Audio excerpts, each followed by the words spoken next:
ವೇದಿಕೆಯಲ್ಲಿ ಬರಮಾಡ್ಕೊಳ್ಳೋಣ. ಪ್ರತಿಯೊಂದು ಫ್ರೇಮನ್ನು ಅಷ್ಟು ಸುಂದರವಾಗಿ ಸೆರೆ ಹಿಡಿದಿರುವಂತಹ ಛಾಯಾಗ್ರಾಹಕರಾದಂಥ ಶ್ರೀ ಸುಧಾಕರ್ ಎಸ್ ರಾಜ್ ರವರನ್ನ ಜೋರಾದ ಚಪ್ಪಾಳೆ ನಮ್ಮ DOPಗೆ ಸ್ವಾಗತ. ಸುಧಾಕರ್ ಸರ್ಗೆ ಒಬ್ಬ ಪರ್ಫೆಕ್ಷನಿಸ್ಟ್, ಪ್ರತಿ ಫ್ರೇಮು ಪರ್ಫೆಕ್ಟ್ ಆಗಿರಬೇಕು ಅಂತ ಆಸೆ ಪಡುವಂಥ ತಂತ್ರಜ್ಞ. ಧನ್ಯವಾದಗಳು ಸರ್.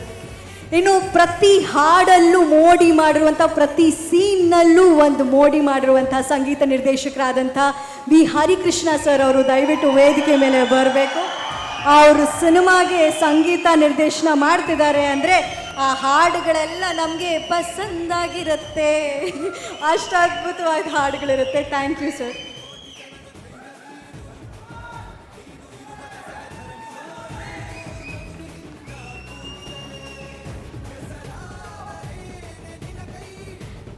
ಹರಿಕೃಷ್ಣ ಸರ್, ನಮ್ಮೆಲ್ಲರ ಬಾಯಲ್ಲೂ ನಿಮ್ಮ ಹಾಡುಗಳೇ ಹುನುಕ್ತಾ ಇರುವಂಥದ್ದು, ಹಾಡುಗಳೇ ಮಾತಾಡ್ತಿರುವಂಥದ್ದು. ಹರಿಕೃಷ್ಣ ಸರ್ ಅವರ ಮಾತುಗಳನ್ನ ಈ ವೇದಿಕೆಯಲ್ಲಿ, ಈ ಜರ್ನಿ ಹೇಗಿತ್ತು ಅಂತ ದಯವಿಟ್ಟು ತಿಳಿಸ್ಬೇಕು. ಎಲ್ರಿಗೂ ನಮಸ್ಕಾರ. ಈ ಸಿನಿಮಾ ಬಗ್ಗೆ ನಾನು ಹಿಂದಿನ ವೇದಿಕೆಯಲ್ಲೇ ಮಾತಾಡಿದ್ದೀನಿ. ಆದಷ್ಟು ಸತ್ಯ ಮಾಡಿಕೊಟ್ಟಿದ್ದೀರಾ, ಅದಕ್ಕೆ ತುಂಬ ದೊಡ್ಡ ಥ್ಯಾಂಕ್ಸು. ಇನ್ನು ಬಾಕಿ ಉಳಿದಿರೋದು ದರ್ಶನ್ ಸರ್ಗೆ ಒಂದು ನ್ಯಾಷನಲ್ ಅವಾರ್ಡ್ ಬರೋದು, ಅದು ಬಂದ್ಬಿಟ್ರೆ ನಾವು ಹೇಳ್ದಂಗೆಲ್ಲ ಆಗ್ಬಿಡುತ್ತೆ ಅನ್ನೋದು ಖುಷಿ ಇದೆ. Thank you so much.